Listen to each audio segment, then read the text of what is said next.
بسم الله الرحمن الرحيم. الحمد لله رب العالمين حق حمده، والصلاة والسلام على خير خلقه محمد وعلى آله وصحبه وأمته أجمعين إلى يوم الدين. بنراني برز خوشويست مسلمانانی عزیز، ڕۆژوانانی خۆشەویست لە هەر شوێن و هەر جێگایەکەن. سڵاو و ڕەحمەت و بەرەکەتی خوای گەورە و میهرەبان لەسەر ئێوە لەسەر گشت مسلمانان بە هیوای قبوڵبوونی عیبادەتی مانگی ڕەمەزان و تاعەت و نوێژ و عیبادەتەکانمان ئەمڕۆژ بە پشتیوانی خوای گەورە و پەروەردگار بە خزمەتتان شادەبینەوە بۆ پێشکەشکردنی ئەڵقەیەکی نوێی بەرنامەکەتان گفتوگۆی ڕەمەزان. لە ڕەمەزاندا گشتینە کۆتایی ڕەمەزان چۆن ببینین، چۆن تەماشای بکەین، چۆن هەڵوێستەیەک بکەین ئەوەی کەوا لە ماوەی ئەم 29 ڕۆژەدا تێپەڕیوە لە نوێژ و ڕۆژ و عیبادەت و پاڕانەوە و قورئان خوێندن لە هەڵسوکەوتەکانمان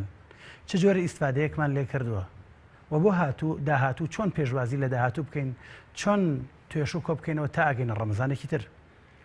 چۆن کاتەکانمان تاو بێت بە چ جۆرێک خۆشی دەربڕین، یان چۆن هەست بەو خۆشیە بکەین کە سوپاس بۆ خۆی گەورە و پەروەردگار ماوەی مانگێک هیدایەتی داین بە ڕۆژوو بین تێیدا و بەردەوام لە عیبادەت دابین، و هەروەها چۆن پێشوازی لە مانگی لە جەژن بکەین و لە دوای جەژنیش هەڵوێستمان چۆن بێ لە بەرامبەر مزگەوت و نوێژ و ڕۆژ و باقی عیبادەتەکانی تر. بۆ ئەم باس و خواسانە و ئەم پرسانە لە حەڵقەی ئەم جاری بەرنامەکەمان بە میوانداری بەڕێز مامۆستا عەفان سەرگەتی گفتوگۆی ئەم بابەتانە ئەکەین. مامۆستاگیان بەخێر بن. مامۆستا من یەکەم جارە پرسم، ئایا ئینسان کاتێک ئەگاتە کۆتایی ڕەمەزان مانگەکە سی بێ یا 29 تێپەڕاندە بێ، ئەبێ حەز بە چ جۆرە خۆش و فەرحێ بکات؟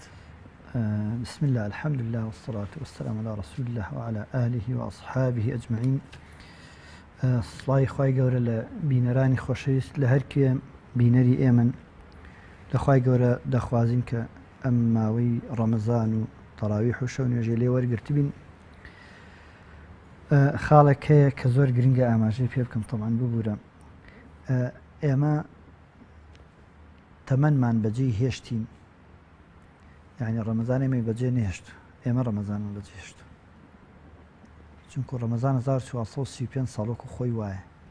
بەیان تا ئێوارەی 29 یا 30 ڕۆژ تەمەنی ئێمە بەرەو کۆتایی دەڕۆ. ئەمڕۆ ئێمە 29 ڕۆژ لە مردن و لە قیامەت و لە محاسبە و لێپرسینەوە و لێپێچینەوە نزیک بووینەوە. خاڵێک زۆر گرنگە کە ئەو پرسیاری جەنابەت ئێمە مناڵەکەمان کە ئەخەینە مەکتەبەوە ساڵێک کە لەگەڵیان ماندوو دەبین، پاسی بۆ دەگرین، سەرما و گەرما و نان و هەموو شتێکی بۆ ئامادەکەین ئیخینە مەکتەبەوە. لە کۆتایی ساڵەکە سێرەکەین کە ئیمتیحانیەم کۆبنەوەی باوکان دەبێم، من و جەناب دەچین بۆ مناڵەکەمان. ئەگە مناڵ یەکێکمان کەوتبێ وتر دەرچوو بێ، نەفسیەتی ئێمە چی لێ؟ ئەگەر ئینسان لە کۆتایی وەرزێک لە ئیشکردن، وەرزێک لە عیبادەت، طبعاً ڕەمەزان بۆ خۆی وەرزێکە، وەرز مەبەستمان فەسلی بەهار و هاینە، و ڕەمەزان وەرز فەسلی عیبادەت. ئەگەر لە ئەنجامی فەسلێک لە عیبادەت و خواپەرستی بۆ خوابوون ئێمە نەتیجەیەکی باش و دەرەجەیەکی باشمان نەهێنا بە کاتە ئیسیفادەمان لە ڕەمەزان نەکردو، نەمان توانی بێن کۆمەڵێک خەسڵەت، کۆمەڵێک سفات لە خۆمان ئابەدی بێنین و کۆمەڵە سفاتی خراپش لە خۆمان دوورکەینەوە. ئەوە پێویستە بە مڕاجعەیەکی تر هەیە، پێویستە بەوە هەیە گەر بەڵێن بدەین لە ئێستەوە گەرگەشتنە ڕەمەزانێکی تر ئەو خاڵە سلبیانی ژیانی خۆمان بگۆڕین، خاڵە ئیجابیەکان پەرە بێ بدەین. کەواتە لە درێژایی ساڵێک لە تەمەنی تەلەبەیەکە ئەگەر دەرنەچێن لە مادەیەکە لە دەرسێکە دەرەجەی کەم بێنێ، دیارە ئەم تەلەبەیەکی جددی نەبوو لە مەکتەبە، چونکە گەر جددی بێ لە هەموو دەرزەکانە دەرچێت، کەمادام لە هەموو دەرزەکان دەرجێ سفری تای دیارە جددی نەبوو. کاتە گەر ڕەمەزانیش کە بەسەر ئێمەدا تێپەڕی تەمەنمان 29 ڕۆژ لە قیامەت و لە قەبر نزیک بووینەوە، ئەگەر نەمان توانی بێ گۆڕانکاریەکی جەزری و بنەڕەتی لە وجودی خۆمانە دروستکەین، پێویستمان بە مڕاجعەیەکی زۆر جددی بگەڕێنەوە، بزانین لەکوێدا خاڵە زەعفەکانمان لەکوێ، لاوازەکان لەکوێ، چاکیان بکەینەوە. بەڵێ مامۆستا ئێمە کاتێک گەینە کۆتایی ڕەمەزان پرسیارەکە من ئەمە بوو حەز بە چ جۆرە خۆشیێک بکەین. بەخەن ئەمەیە قسەکەی من لێرە ئەمەیە، لە سەرەتای فەرزبوونی ڕۆژە خۆی گەورە پەروەردگارە فەرمێ ئەیامە معدودات، چەند ڕۆژێکی دیاری کراوە، جەنابیش ئاماژەت بەمە کرد ئێمە 29 ڕۆژ یا 30 ڕۆژ کە بە ڕۆژوو ئەبین ئەم مانگێکی تر مان بەجێ هێشت و مانگێکی تر بەرەو کۆتایی تەمەنی خۆمان ڕۆشتین. ئێمە ئەزانین ئەو فەزڵ و بەرەکەتی کە لە ڕەمەزاندا هەبووە لە دوای ڕەمەزان نیوەکو گەورەی مانگەکە کە عیبادەتکردن تێدا ئەوەندە گەورەیە. بەڵام ئێمە کاتێک هەست بە خۆشی ئەەکەین، ئەو خۆشیە کە ئێمە هەستی پێ ئەەکەین، ئەو گۆڕانکاری کە وەکو جەنابیشی ئێستا ئاماژت پێکرد کە ئێمە ئەبێ تەرکیز بکەینەوە لەسەر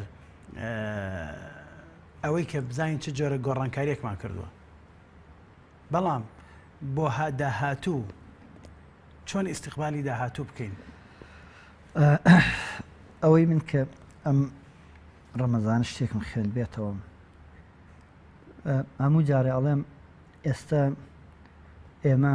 چۆن ئیسیفادە لە ڕەمەزان بکەین بۆ داهاتوومە، یان بڵێن ڕەمەزان چی بە ئێمە کردبێ، چی لە ئێمە کردبێ، چی لە نا ئێمەدا گۆڕی بێ، ئێمە چۆن ئیسیفادە لە ڕەمەزانمان کردبێ. بەڕاستی خاڵێک کە زۆر گرنگە. پێغەمبەر صلی الله علیه و سلم لە سەرەتای ڕەمەزان هەموو کاتێ موژدەی بە سەحابەکاندا ئەیفەرموو شەهرێکی ئەظەلەکم شەهڕ مبارەک، مانگێکی پیرۆز سێبەری کرد بە سەرتانە، یعنی سایه مانگێکی پیرۆز، ئێمە مانگێکی پیرۆز سایه بەسەرمانە تێپەڕ. ئێمە لەم ڕەمەزانە چی ئیسیفادەیەکمان کردبێ بۆ داهاتوومان. گرنگترین خاڵ ئەوەیە کە من زۆر جار دەڵێم ئەگەر ئێستا لە مزگەوتە دانیشین، هەر کەس لە دەرگای مزگەوت بێتە ژوورەوە وەرەقە و قەڵەمێک بدا بە هەر هەمومان، بە خوێنەوار و نەخوێندەوار، گەنج و پیر، گەورە و بچووکەوە، پێمان بڵێ ئێوە دەرەجەیەک بۆ خۆتان دانێن بۆ ڕەمەزان، دەرەجەیەک دانێن لە ڕەمەزانە چەند بۆ خۆت دانێ، بپرسێ چەند ئیسیفادەت لە ڕەمەزان کردووە ئەوەندەش دەرەجە بۆ خۆت دانێ. کاتێ ئێمە دەڵێن ئێمە بۆ دوای ڕەمەزان ئەبێ لە ڕەمەزان کۆمەڵێ دەرزمان وەرگرت بێ، ئەو دەرزانە چین کە دەبێت لە ڕەمەزان فێری بووبین بۆی لە دوای ڕەمەزانیش بەردەوامی لەسەریە. من زۆر جار دەڵێم ئێمە لە تەمەنی مەسەرەن تەمەنی منە، من بڵێن 20 ساڵ 30 ساڵ ڕەمەزان دەگرم، 30 مانگ، من بێت و هەر مانگێک لەم 30 مانگەدا وعد بدەم، مەسەلەن وعد بدەم هەتا ماوم ڕاستگۆ بم، مانگی 30 خەسڵەتی حەسەنە لە خۆما وعدی تیا بدەم لە 30 ساڵ، وعدیش بدەم 30 ئاکار و ڕەوشتی ناپەسەند لە خۆم لادەم، لە دوای 30 ساڵ کۆمەلگایەکی چۆنمان بۆ دروست بێ. کەواتە خەلەلەکە لێرێ زۆر جار ئێمە ڕەمەزان ڕێزی دەگرین، حورمەتی دەگرین، بە گەورەی دەزانین ئەم بە گەورە زانینە درێژ نییە، مەوداکەی کورتە، مەودایەکی درێژ نییە، یعنی بەو معنایە مەوداکەی تا کۆتایی ڕەمەزان دێ کە ئەمڕۆ ئەگەر ئەم ئێوارێ ئاخر ڕۆژی ڕەمەزان بێ، ئەم ئێوارە ئیعلان بکرێت سبەینە جەژنە، مەودای کاریگەری و کارایی ڕەمەزان لەسەر وجودی ئێمە تا ئەم مەغریبەیە، چونکو نازانین ئەم مەغریبە ئایا جەژنە یا جەژن نییە. ئیشا بڕۆ مزگەوتەکان سێرەکەی چی بوو؟ کاریگەری ڕەمەزان کۆتایی پێهاتوو، بەیانی بڕۆ لە مزگەوت سێرکە کاریگەری. کەواتە ئێمە پێویستە مڕاجعەیە بکەین لەم ڕەمەزانە، چی بکەین بۆی بەردەوامی لەسەر، ئەبێ بڵێن لە ڕەمەزانە چ دەرز و چوانەیەک فێر بووین بۆ ئەوەی ئیدامە بدەین بە ژیانی دینداریمان. ئێمە بێت لە ڕەمەزان کۆمەڵێ وانە فێر بووبین بۆ ئەوەی کە لە دوای ڕەمەزانیش بەردەوامی لەسەر عیبادەت. باشە بۆچی مزگەوتەکان لە دوای ڕەمەزانە چۆڵە بن؟ بۆچی جمعە و جەماعەتەکان گەرم و گوڕی ڕەمەزانیان پێوە دیارنێ لە دوای ڕەمەزان؟ ئەمە بۆ خۆی ئاماژەیەکە کە پێمان دەڵێن کاریگەری ڕەمەزان، ئەسەر و شوێن کاری ڕەمەزان هەتا ئەو کاتە هەڵەکە ڕەمەزان سایەی مابێت، کە سایە ڕەمەزان نەما شوێنکاری و کاریگەری ڕەمەزان نامێت. بۆچی؟ کەواتە ئەمە خاڵێکە دەبێت ئێمە پێشتر ئەمە وەڵاممان دابێت و نەک ئەم ڕەمەزانە. بەس ئێمە ڕەمەزانی پارهات بەسەرمانە، لە مزگەوتەکەی منە، لە مزگەوتەکەی جەنابتە، لە مزگەوتی هەر مامۆسایەکی بەڕێز لە هەموو شارێکە دەبینی لە سەرەتای ڕەمەزانەوە شەوانی عیشا نوێژی بەیانی مزگەوت زۆر قەرەباڵ، بە کۆتایەتی ڕەمەزان قەرەباڵخیەکە نامێنێ. بۆچی نامێنێ؟ ئەمە بۆ خۆی پرسیارێک دەبێ هەموو مسلمانێک بەڕاستی لە خۆی بکە، هەموو مامۆسایەکی بەڕێز لە مزگەوتەکەیە ئەم پرسیارانە بوروژێنێ بۆ خەڵک، لەگەڵ ناخی خەڵکە تەعامل بکە بۆی بە نەتیجەیە بکە. بەڵێ کەواتە جەنابەت ئەتوێ بفەرمووی بە خەڵک کەوا لە ئێستاوە خۆی ئامادە بکە بەوەی کە نوێژ و ڕۆژ نوێژی جەماعەت تەنها تایبەت نییە بە ڕەمەزانەوە بە کۆتایی هاتنی ڕەمەزان نابێ ئەم کۆتایی بە عیبادەتی بێ معلێلم من ئەمێ ئیزافەی بۆ قسەکی جەنابەت بکەم هاتن بۆ نوێژی جەماعەت بۆ فەرزەکان ئەولاترە بۆ هاتن بۆ نوێژە سونەتەکان خەڵک بۆ تەراویح زۆر دێ بۆ مانەوەی قەدر زۆر دێ بەڵام بۆ نوێژە جەماعەتەکان لە غەیری ڕەمەزانە ئامادە زۆر کەم ئامادە ئابێ ئیلا کۆمەڵ خەڵکی دیاریکراوە مامۆستا لێرە لە ئەو ئاەتانەی لە قورئانە کە باسی ڕەمەزانەکە خوا فەرمێ يريد الله بكم اليسر ولا يريد بكم العسر ولتكملوا العدة أليرة تكمل العدة أم تاوكرني عدة كإنسان إيمان دار بويك عدة كي خوي طابك بستنو ياسير رجا آخر يوم أنك كإنسان أو عهد وعدي إدابة كسك أو كاري دستي بيك أبي وإلا طائبك يخال هي زور خواهي قولة لسورة آل عمران فرمين ولا يأمركم أن تتخذوا الملائكة والنبيين أربابا أي أمركم بالكفر دعاء فرمين شيء آياتك فرمين ولكن كونوا ربانيين بما كنتم تعلمون الكتاب وبما كنتم تدرسون خواهي قولة لأمي دي رباني بالنك رمضاني بين أخسي جنابت كباسي السنة فرضك أصل السنة وإلا ما له بيكي نكلة مسكت خو اشتكي مسلمات وبديهيات في عمر صلى الله عليه وسلم فرمي أفضل صلاة المرء صلاة في بيتي إلا المكتوب أخسي جنابت زور راسة لسنة كان همي آمادية برام لفرض كان خلكانك معدود خلكانك محدود شد كاتليرة بقى ما بلين إما أبي لرمضان تشوانيك فيربو بين بوي لدواي رمضان ودريجي بيبدي جاري خالك كيف يا عمر صلى الله عليه وسلم أفرمي أحب الأعمال إلى الله أدومها وإن قل خوشويسترين إيش لا يخواي قوري أوي كإنسان لسري بردوام بي باكم بي كاتتو أقر بيتو لتمنتا لسر نويشي تيشتنگا بلين دوور کاتی چێشتنگا بەردەوامی بە بەردەوامی بیکەی باشتر لەوەی مانگێک 8 کات بکەیت و مانگێکتر نێکی مانگێک 4 کات بێت و مانگێکتر نێکی کاتە بەردەوامی ئەحەب الأعمال إلى الله بەردەوام بوونە نەپسانە نەوەستانە ڕانەگیرانی ئیشەکانتە بە بەردەوامی بیانکەی باکەمیش بۆیە ڕەمەزان پێویستە یعنی کۆمەڵێک دەرز و وانەمان فێرکە مەسەڵەن یەکێک لەوانەی کە فێرمان دەکەن ئێمە بەردەوام لە ڕەمەزانە قورئان دەخوێنین هەر بینەرێکی خۆشەویست پرسیاری لێ بکە چەند ختمت کردو پێچی هەیان بێ 3 4 5 6 تا من بینیمە تا 18 ختم ڕۆشتووە لە ڕەمەزان یعنی هەر لە 6 بڵین 3 ڕۆژ لەوە چێ ختمێک زیاتری کرد ئەبێ ڕۆژی چەند ختمێکی کرد من یەکێکم بینی ئەوێت 18 ساعت بەسەر ئەو قورئانەوە بەردەوام بوو وتم دەتخوا بە پرسیارێکیش لێ بکەم وتی فەرمووتم دوای ڕەمەزانش قورئان نەخوێنی یعنی ئێمە کە ئەم ڕەمەزانە کە عیدەکەمان تەواو کرد کاتەکەی تەواو بوو لەگەڵ تەوابوونی کاتەکەی کە خوای گەورە فێرم بۆی بە کامیلی بیگەێنن ناگەیەنێ کاتە ئەگەر کاتەکە تەواو کردتر وەکوین ئەڵێ ئاش بەتاڵی لێ بکۆ بڕە چونکو ڕەمەزان هەندێک فقهی ڕۆژوو فقهی ڕەمەزان فقهێکی تایبەتە یعنی فقهی ڕۆژووی ڕەمەزان فقهێک نییە دایبڕی بەسەر هەموو مانگەکانی ساڵە مانگی ڕەمەزان مانگێکی تایبەتە هەموو مانگەکان وانییە کاتە مایەتە پێمان نافەرمێ ئەگەر عیدەکەت تەواو کرد ولتکملوا ولتکبروا الله على ما هداكم ئەگەر تەواوت کرد ئیتر لە دوای ئەوە ئیتر وەکو بڵێ چۆن بەسراویتەوە ئیتر بکرێەوە بڕۆ نا ئەفەرمێ لێرەوە بێت چەند شتێک فێربووبی کە لە دوای ڕەمەزانی شۆ بەردەوامی لەسەر یەکێک لەوانە مەسەڵەن قورئان خوێندن هەمومان لە ڕەمەزانە قورئان نەخوێنین بەڵام ئایا چەندمان لە دوای ڕەمەزانەوە بەردەوامی لەسەر قورئان خوێندن ئەو ساهر ئاەتێک کە کلمەی دوای کە فەرمووە لتکبروا الله على ما هداكم ئەو تەکبیر و الله ئەکبەر و یعنی خوا بە گەورە زانینە یعنی سوپاس و شکری خوای گەورە بکەی لەسەر چی لەسەر ئەوەی کەوا تۆ توانیت عیبادەتەکەت ئەنجام بگەینی توانیت لە مانگێکی ڕێکا پێغەمبەر سەڵ فەرمێ مانگی ئەمە کەم ناکا 29 هەر مانگی مانگە ینی کابرا بڵێ وەڵای 29 مانگی کورتی هێنا کورتی نێنا مانگی ڕەمەزان بۆ خۆی یا 29 یا 30 کاتە لتکبروا الله على ما هداكم یعنی خوای گەورە بە گەورە ڕاگرن لەسەر ئەوەی کەوا هیدایەتی یاوە هەندێک لە عولەما ئیستنباطی چیان کردووە فەرمن تەکبیراتی جەژن لێرەوە هاتووە شەرعیە لەم ئایەتەوە هاتووە کاتە ئێمە لە دەرئەنجامی ماندووبوونێک کە بۆ خوا دەکەین خوای گەورە پشوویەکمان داتێ ئەم پشوویە معنای ئەوەیە کەوا ئینسان بەردەوام هەر ئەرکێک خوای گەورە پێدای ئەنجامێکی خۆشی هەیە بەڵام خوای گەورە داوات لێ یەکا ئەرکەکان کاتی نەبن دیاریکراو نەبن سنووردار نەبن ئەرکەکان کە بجیان دێنی زنجیرەیەکی بەسەریەکەوە ئەڵلقەی بەسرایی بەسەریەکەوە تا کۆتایی بن بۆیە بەڕاستی ڕەمەزان بەدەر لەوەی کە مانگێک بۆ هەموو بەرەکەتێکی تێدا و بۆ ژیانی خەڵک لە هەموو ڕوویەکی دنیاییشەوە نەک قیامەتیشە بەڵام خۆ دەبێت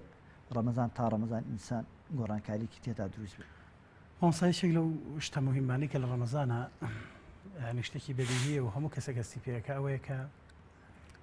ئینسان لە ڕووی جەستەوە ماندووە بێت دەستەی ماندووە بێت گەدەی خاڵیە بێ بەڵام لە ڕووی ڕۆحەوە زۆر بەرزە هەز بە ئارامش و ئاسوودەیەکی زۆرەکە بۆی لە کۆتاییژە پێویستە بێ لەسەر ئینسان وەلعەلەکم تەشکوڕون سوپاسی خوا بکە جا لێرە ئێمە ئەزانین کە ڕەمەزان یەکێکە لەو فرسەتانی کە خوا ئیدا بە ئینسان چونکە لە حەدیثا کە پێغەمبەر عەلەیهی سەلام فەرمێن ئەم نوێژ بۆ ئەو نوێژ ئەم جموعە بۆ ئەو جمعە ئەم ڕەمەزان بۆ ئەو ڕەمەزان کەواتە ئەمە فرسەتێکە وە لێ خۆشبوونی ئینسانەکان کە ئەبێت ئەم لێ خۆشبوونی ئینسان بە فرسەتی بگرێ ئیتر کە ئەم جارە خوا لێ خۆشبوو دووبارەی نەکاتەوە کە هەڵە و تاوان نەکات جارێکتە بگەڕێتەوە هەڵە یەک خاڵ هەیە زۆر مهمە ئەفەرمێن لەعەلەکم تەشکوڕون وانییە بەڵێ شکر یعنی چی ئێمە زۆر جار بەڕاستی لە چمکی شکر زۆر بە هەڵە تێگەشتوین ئێمە شتێکی وەڵی خوایە سوپاس بۆ تۆ وەکو چۆن تەوبە هەر یەک جۆر نییە هەرەوە تەوبە نییە کابرا بڵێ خوایە تەوبە هەر گوناهێک تەوبەیەکی خۆی هەیە هەر گوناهەکە ئینسان دەیکا پێویستە تەوبەیە بکە تەوبەکە شێوەی ئەو گوناهە بسڕێتەوە من ئێستا خوا نەخواسە گوناهێکم کردووە مافی تۆم پێشێل کرد لە پێشێلکردنی مافی تۆدا منەڵم خوای لێم خۆش بە خوای گەورە لێم خۆشە بێ مافەکەی تۆ چی لێ کاتە شکری هەر نیعمەتێک تایبەتە جیاوازە لەویتر ئێمە شکری نیعمەتی ڕەمەزان چۆن بکەین شکری نیعمەتی ڕەمەزان بەوە بکەین کەوا بەردەوام بین لەسەر ئەو خۆشیە ڕوحیانی کە خوای گەورە پێی بەخشین هەمومان دەزانین ئینسان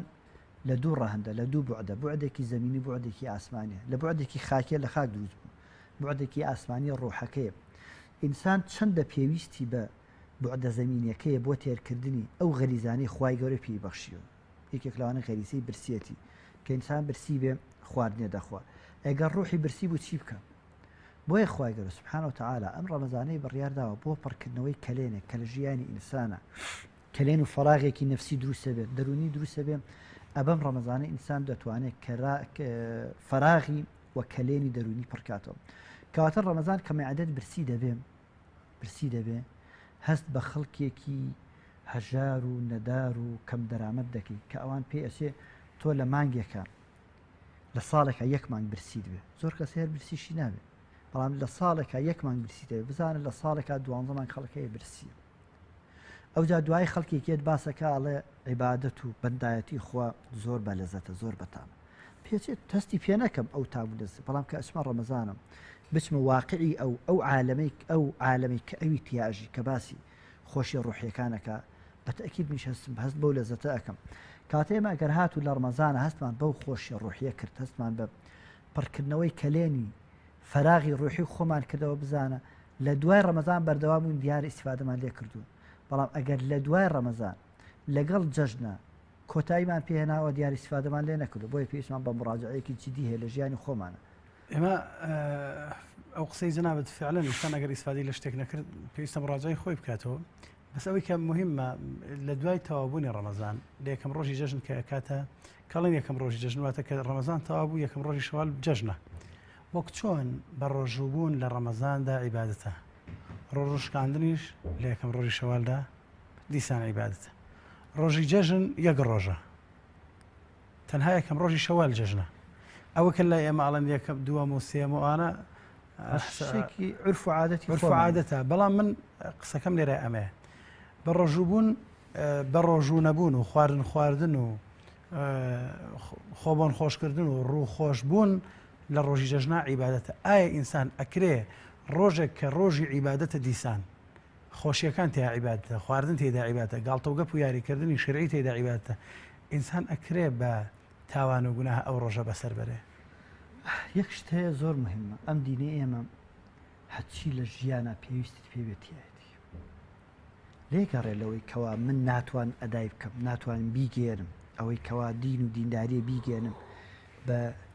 ئەوەی لە بەرامبەر و یانی مخاتەبەکەم قسە لەگەڵ کراومە بیگەێن عیبادەت و پەرستشی خوای گەورە لە هەر شوێنێکا بە شێوەیەکە مەسەڵەن ئێستا ذیکری خوای گەورە یادی خوای گەورە ئەستەغفیرڵڵاه چەند گەورەیە سەڵەوات چەند گەورەیە یعنی معقولە کابرایە گوناهی کردوێ بڵێ اللهم صل على محمد و آل محمد یا کابرای ناوی پێغەمبەر بێ صلی الله علیه و سلم ئەستەغفیرڵڵاه بکە ئەو قسەی جەنابەت عیبادەتکردن لە هەر شوێنێکە مەرجی خۆی چۆنیەتی و چۆنایەتی خۆشیە کاتە لە جەژنە کە خوای گەورەی ئیجازەی یاوە کە پێغەمبەر صلی الله علیه و سلم ئەنەسە فەرمێ لە بوخاریە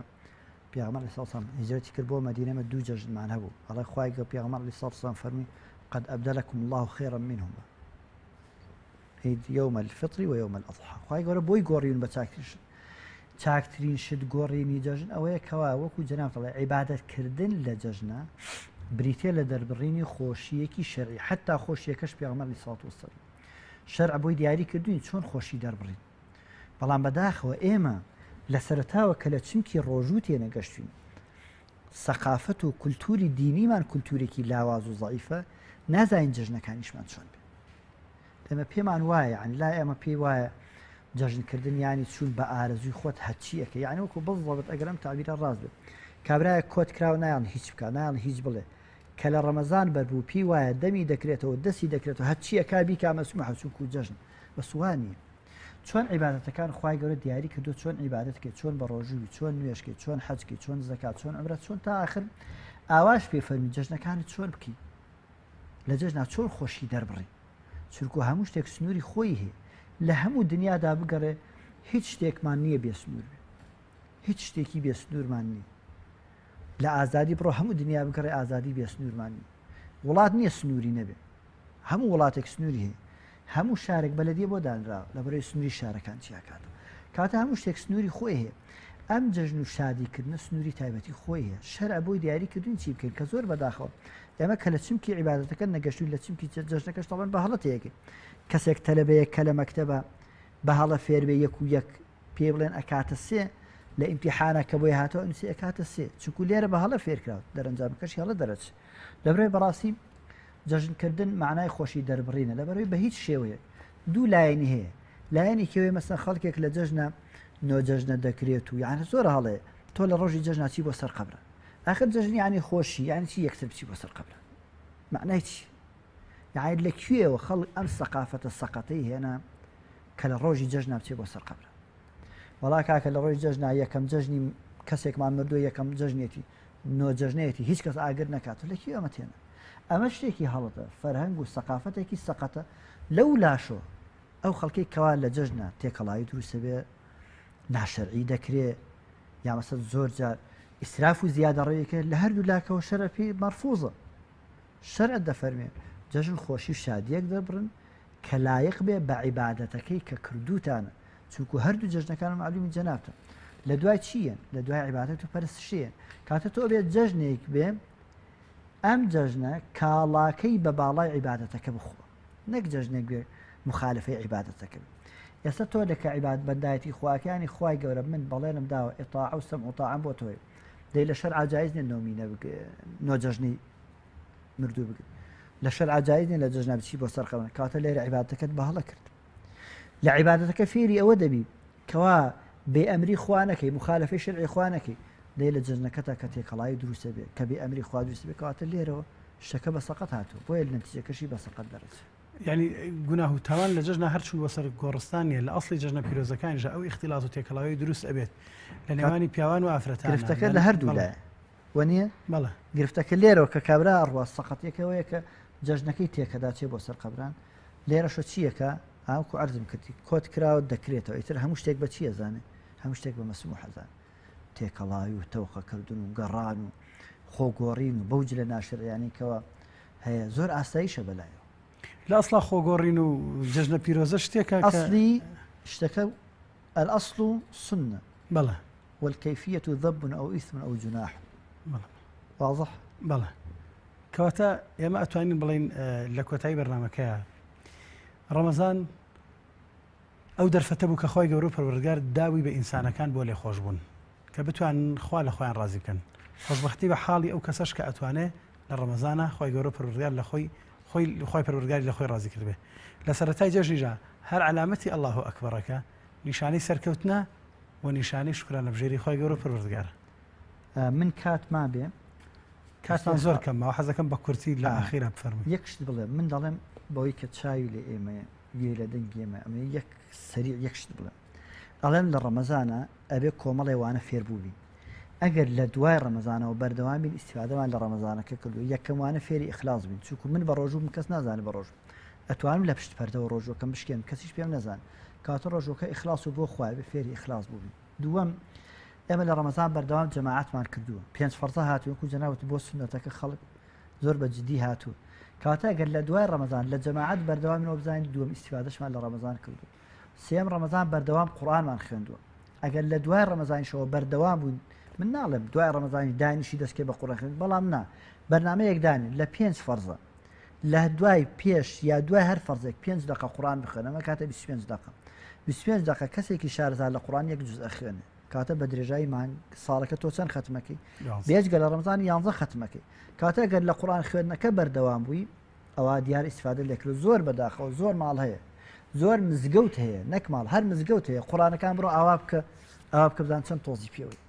دەی لە قیامەتا کە پێغەمبەر دەفرمێ وقال الرسول يا رب إن قوم اتخذوا هذا القرآن مهجورا باش ئەگەر تۆزی لەسەر بێ علامەتی چی علامەتی هەجری قورئانەکەی نەیخوێندووە زۆر بەداخەوە من دوو جار هەجری قورئانەکەی جارە نەیخوێنین هەجرمان کردوت ئەوا بکە پڕە لە تۆز جاری دووەم هەجرمان کردو ئەمەشی پێ ناکەین کە لە دوای ڕەمەزانەوە چی شیرازەی ژیانی عیبادەت تێکەچێ خاڵی ئاخریش لە ڕەمەزانە هەندێک فێر بووین خواردنەکانمان بەشکین پارۆکانمان بەشکین ببەخشین با ئەم بەخشینەش لە دوای ڕەمەزانەوە بەردەوام بێ کاتە گەر ئەم چواری بەلاینی کەمەوە یعنی زۆر بە کورتی و بەپوختی یەکەم ئیخلاص و بۆ خوا بوون دووەم قورئان خوێندن سێم جەماعەت چوارەم بەخشین ئەگەر توانیمان لە ئەم ڕەمەزان بۆ ئەو ڕەمەزان گەر عمری ئەمان باقی بوومان ئیسیفادەمان کردبوو ئەم چوار خاڵەمان لێ ئیسیفادە کرد ئینشاءڵڵا لە ڕەمەزانی داهاتووە کەسانێک دەبین زۆر زۆر پاک دەبین یعنی کە پێغەمبەر صلی الله علیه و ڕەمەزان بۆ ڕەمەزان بۆ ڕەمەزان کەفارەتی گوناهە ئەو کاتە بێتە ڕەفعەتی دەرەجەت چونکە وردە وردە ئەگەر ئەمانەمان کرد گوناهەکەمان ئینشاءڵڵا چیە بێ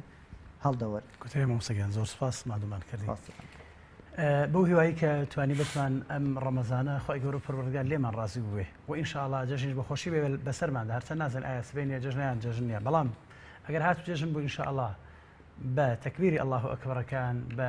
دەنگی زوڵاڵی مزگەوتەکان ئەوە نیشانەی دەربڕینی خۆشیمانە نیشانەی سەرکەوتمانە بەسەر نەفس و ئارەزوو هەوەهۆست و شەیتاندا خۆی گەورە پەروەردگار لە هەموو لایەکی قبوڵ کرد بێت تا بە گەیشتنەوەی تر هەموو لایەکتان بەخۆی گەورە پەروەردگار ئەسپێرین والسلام عەلەیکم ورحمة الله وبركاته.